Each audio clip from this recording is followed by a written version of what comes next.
Welcome back. In this video, we're going to start off by giving ourselves the ability to change our box's background color by the value of our inputs. So let's think about what we need to do. We need to take our color box here and set a style element of background color to the RGB values that we're getting from our range elements. We know how to get the values of our range inputs, and we do have event listeners set to onChange that allow us to see any time that the input changes. Well, what we can do is create another function, perhaps called set box background color, pass it in the reference to our box,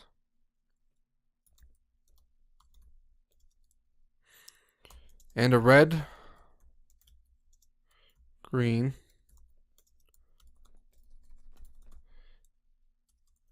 and blue value. Next, we need to create a string that contains each one of our color values, separated by commas. These are numerical values, as we can see in our console log. So I need to convert these into strings. First, we'll create a temporary array. Make sure that these are in the right order. And then call a function that is on all array objects called join. Join allows you to create a string from an array with a common separator. In this case, we're going to make it a comma. The reason that we're doing this is because we're going to be setting the value of background color in our CSS. This is a string, and we need to pass it as a string in JavaScript. Next, we need to get the color box dot style, which is a property, or rather an object, on all HTML elements that we pass in as a reference in JavaScript. And by that I mean the object that we're getting here. And now we have access to its styles. We're going to set its background color, RGB, and then we're going to concatenate these together with the RGB value string that we created earlier.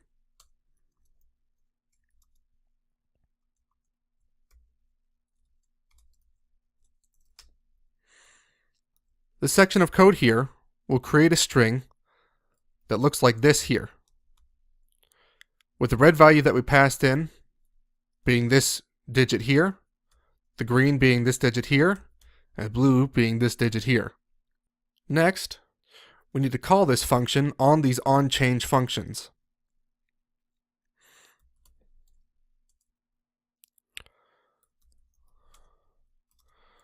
We'll simply give it test elements for now.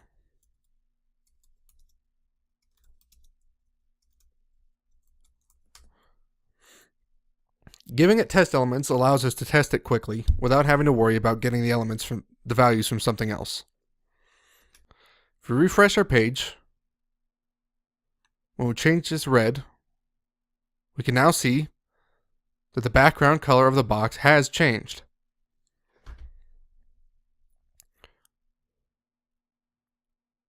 Refresh it to see it again. As you can see, it is now black.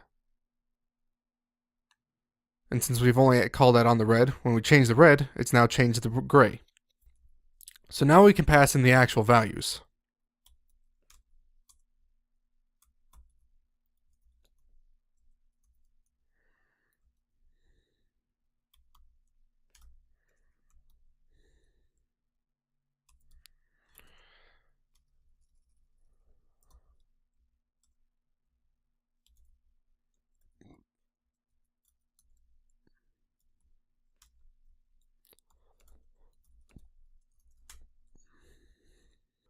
Now we're actually getting the values of our red, our green, and our blue, and passing it into our setBox background color function, as well as the reference to the color box. If we now refresh the page, we can change these elements. It's not going to do anything because we haven't called the setBox background color function on either one of these change events. If we change the red, you can now see that it's green. If we tone down the green and change the red to 0, you can now see that it's blue.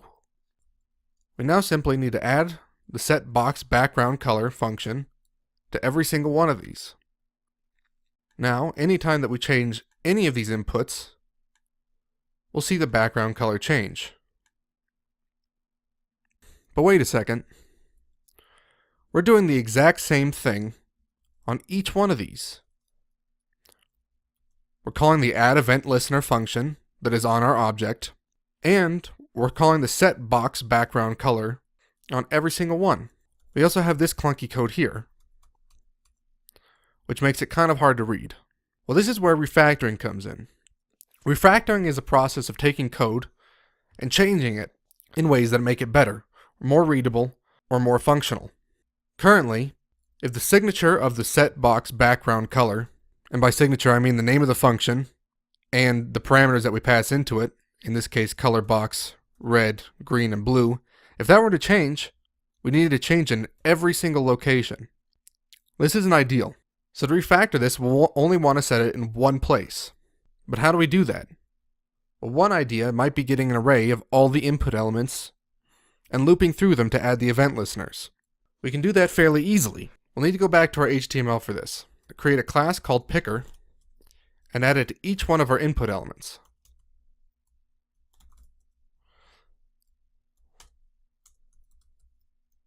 By adding this picker class, we'll be able to address all of these as a single group in JavaScript.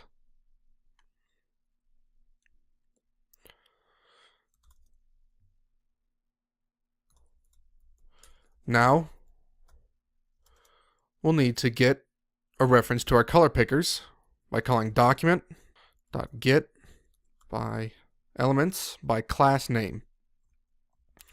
We pass in a string. Simply pass in the name of the class that we defined earlier, in our case, picker, and this will give us back an array. We can now loop through this array using a for loop.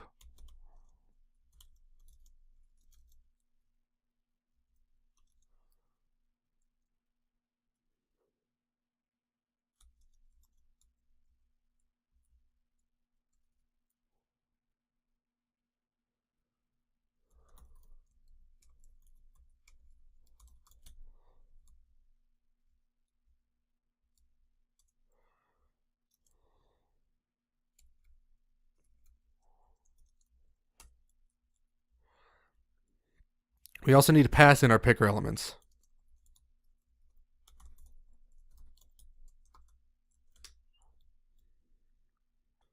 So in this for loop, we're defining the incrementer I, setting it to 0, saying loop as long as I is less than picker elements.length, which will give us back a number, and incrementing the I by 1 each time the loop completes.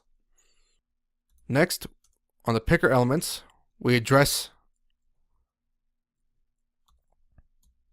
Next, in the picker elements, since it's an array, we can address each element by an index and use the incrementer I as the index value. Before we add our event listeners, each element in this picker elements is essentially the same thing that we get by calling document.getElement by ID. So we can also add events to it.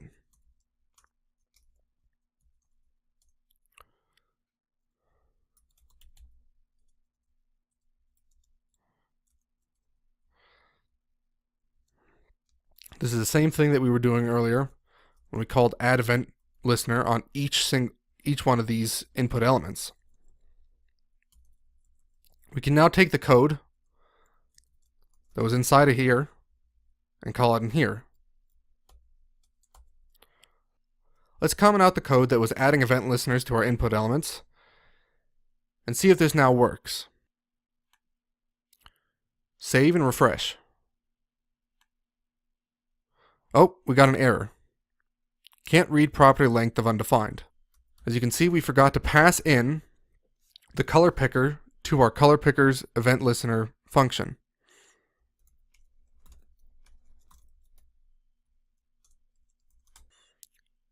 save and refresh, we no longer get that error.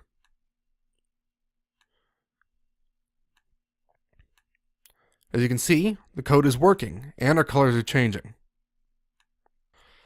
We can get rid of this code. As you can see, this is much cleaner. If we needed to change how set box background color is handled, we can do it in one place instead of 3. If we needed to add more functionality to the add event listener or the change event, we can do that in one place as well. And it affects all of our input elements no matter what. Our input elements could even be even longer than this. And if we add more picker elements, our code automatically accounts for that. We don't have to come back in here and add another 3 lines of code or more for every single picker element that we have. As you can see, refactoring has already started to make our code better. Something else that we can do to make this more readable is cut these out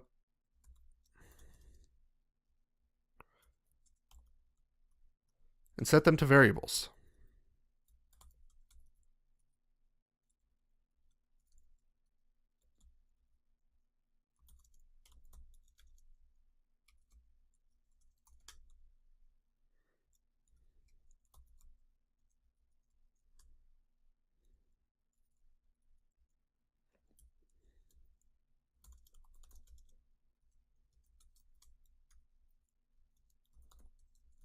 As you can see, this is much cleaner.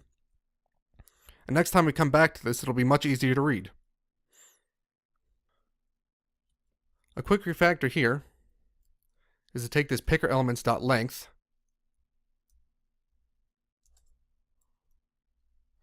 and pull it out to a variable.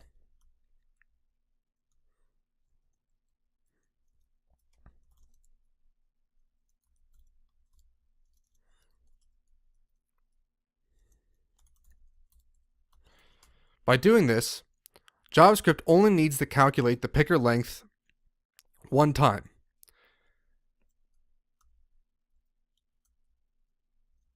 If we left this in here, JavaScript, every time it completes a loop, will have to recalculate the length of the array. This will save us on computation time. This can save a lot of time if the array is very large. Keep this in mind when you're working with for loops. Currently, there's another problem with our code that we haven't noticed yet.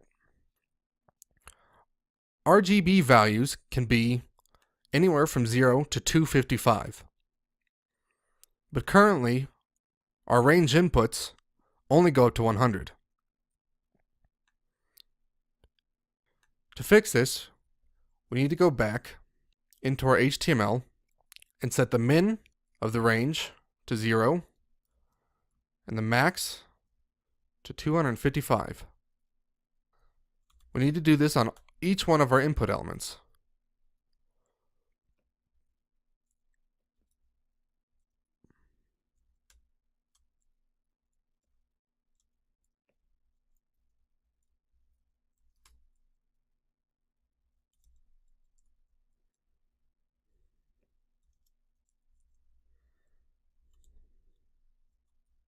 Just cleaning up the code here a little bit.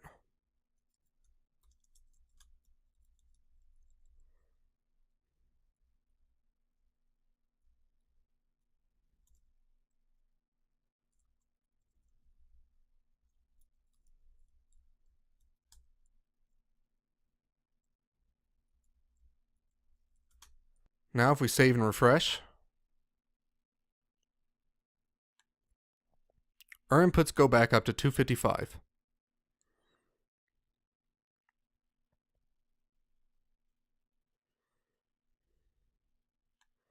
And all the way down to 0. This isn't very user-friendly though, as we can't tell exactly what value we're representing. To do that, let's add a span. Set the initial value to 0 and give it an ID of the color that we're setting, followed by val.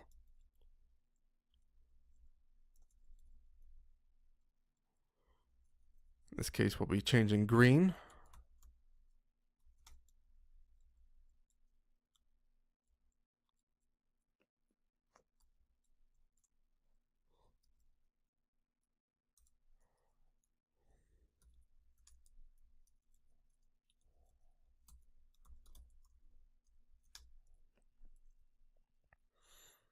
Next, back in our JavaScript, let's create a function called set display values.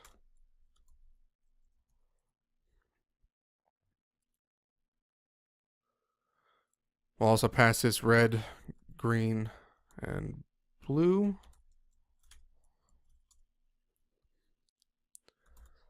We'll get references to our spans.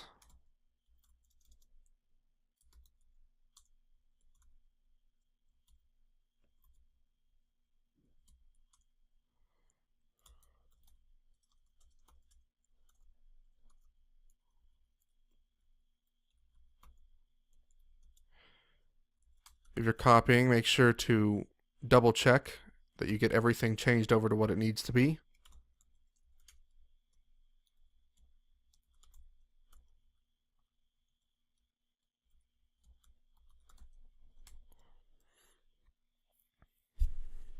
Now that we have references to each one of these,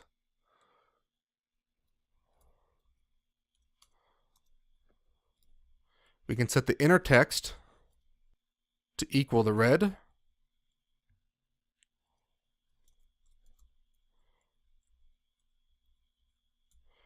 green,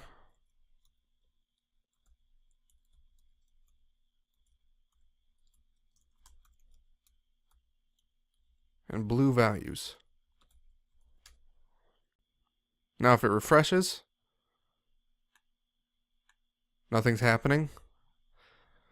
Again, because we forgot to call our functions.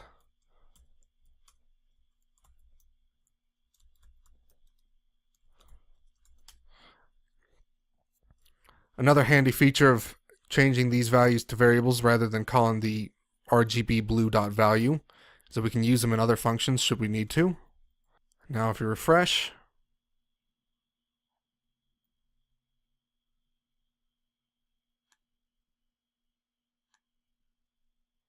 changing them now updates the value here.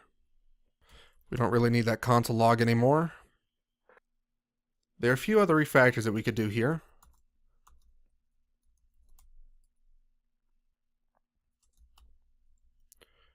We could change this to colors to be a little bit more clear about what they are. RGB could really be anything. We could change color box to element, because maybe we're not always working on an element when we call this function, or rather the box when we call this function. So this makes it a little bit more generic. I think picker elements is fine. Now that we've changed color box, we need to make sure to change it everywhere. Now that we're trying to make this a little bit more generic, we can change the name of the function setBox background color to set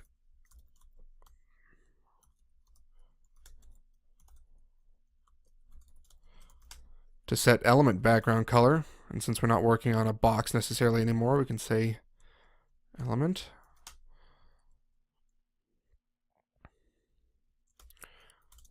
We also forgot to define this with let. That's an important thing to keep in mind, as it'll cause errors on some systems. We need to change the function call here to set element background color. Save. Let's test to make sure that everything still works.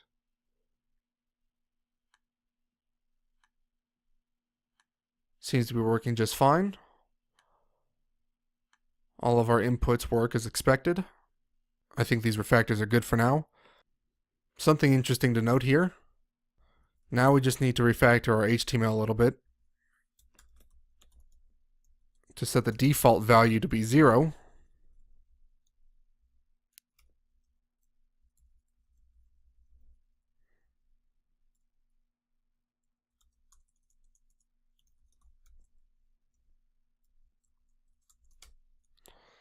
Save and refresh. Now our values start out where they should be. And everything still works. Something to note here is that we made our code pretty generic.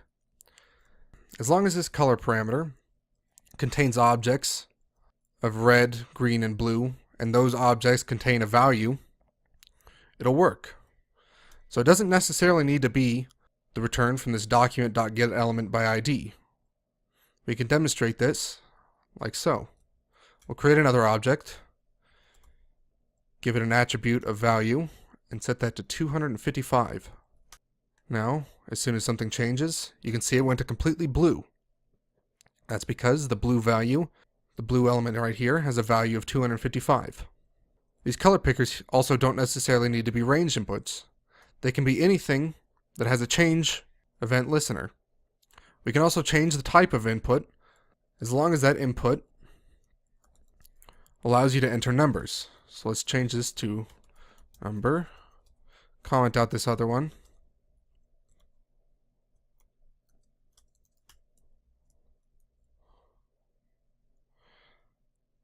If we go back, you can see that we now have a number input rather than a range input, but it still works. As long as the values from these inputs are numbers, you can pretty much change it to whatever you want.